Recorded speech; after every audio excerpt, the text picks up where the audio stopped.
Hi YouTube, I'm Venom Freak too. But that's a handful to say, so you can just call me Venom for short. And today I'm going to show you how to make a duct tape painting. Let's get into it. First, the materials.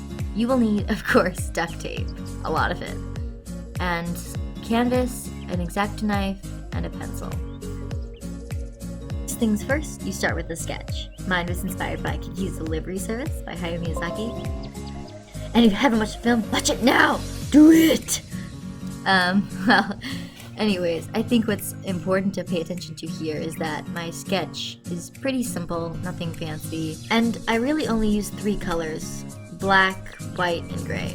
And at this point, though for all those people who have watched Kiki's Delivery Service, you're probably asking yourselves, who's that? That looks nothing like Kiki. That's because it is an inspired piece.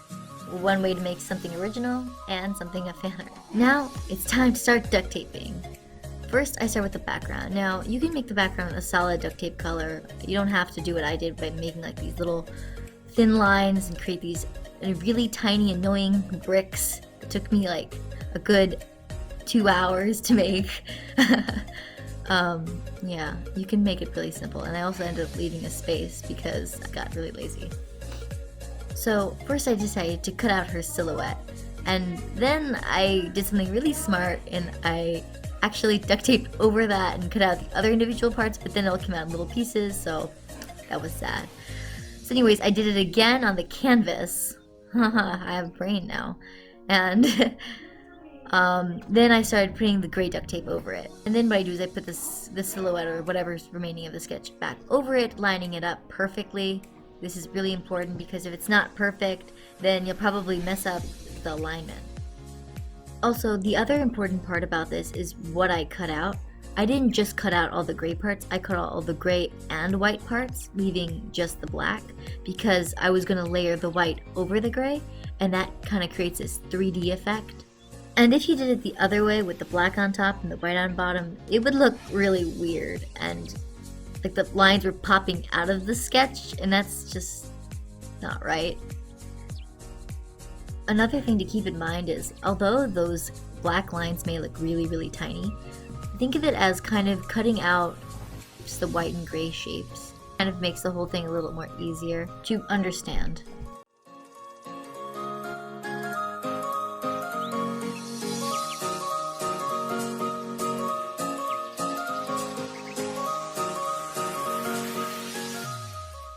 Now, this is the hard part.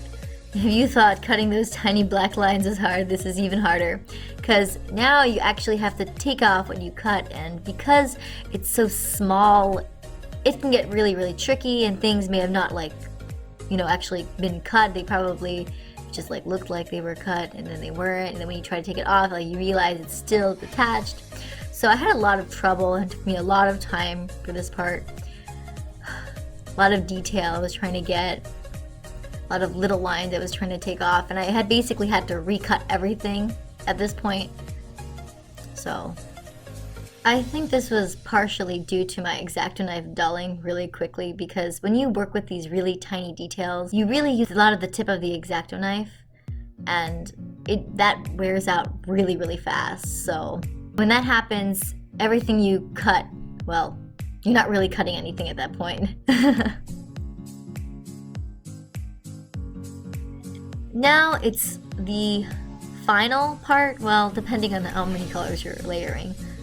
It's my second to last part. This part is by far the hardest because now you're basically covering up all the detail you just made, and you're doing basically everything all over again, except in white.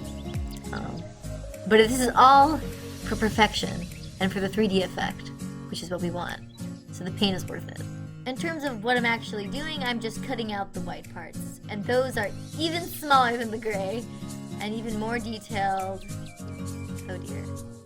And the worst part about all this is that I have to cut out the black part again because I covered it by the white.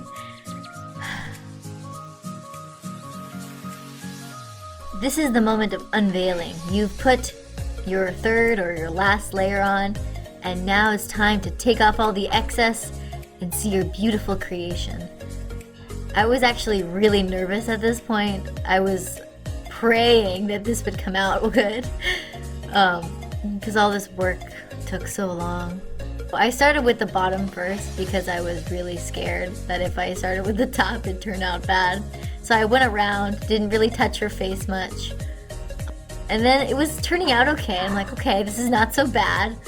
And then I started on her face. I was hoping this would turn out well. I was doing my best, but I was so nervous. I kept taking things off, putting things on, re-putting the sketch on top, just check it again, fixing her teeth because I thought that was wrong. And then I'm thinking to myself, hey, this doesn't look that bad. Why don't I make a YouTube video? And here I am now.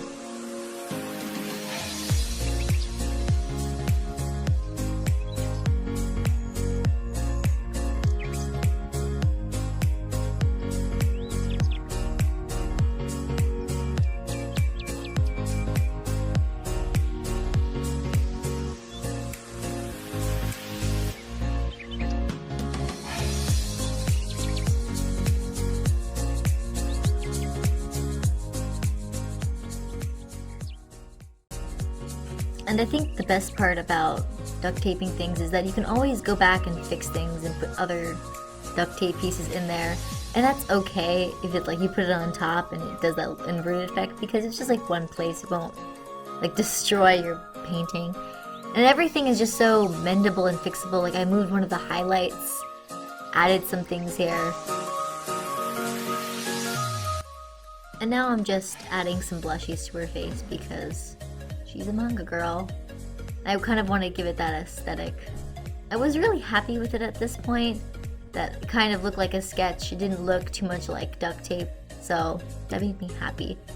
Now I'm adding on some bright red for her ribbon. The reason I made her ribbon red and not black, to go with kind of the aesthetic of black and white and gray, is because I think that was like a really big part of Kiki's character.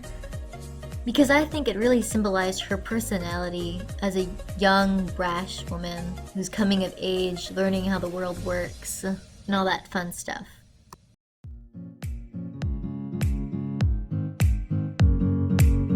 This part is strictly optional. I wanted it to really look like a manga sketch and less like duct tape, so to flatten the image out a bit, I got some manga tone paper and I cut the silhouette out. But honestly, it didn't really work that well, and it was really expensive, so it's not really worth it. But in the end, it kind of gave the effect that it was more of a manga drawing and less of a duct tape painting, so that made me happy. Lastly, I signed the duct tape painting in washi tape, which wasn't the best idea because washi tape isn't very strong. It's very flexible, to the point that I had to do it in like little pieces. And that's it. All you need is a canvas, some duct tape, an X-Acto knife, and an idea, and you can be a duct tape artist. Oh my god, I sound like Malala. Congratulations, you have made it to the end of this video. Thank you for staying this long, and I hope you try it. If you do, tag me on Instagram, and subscribe, and give me a like, leave a comment, and follow me on Instagram. Bye!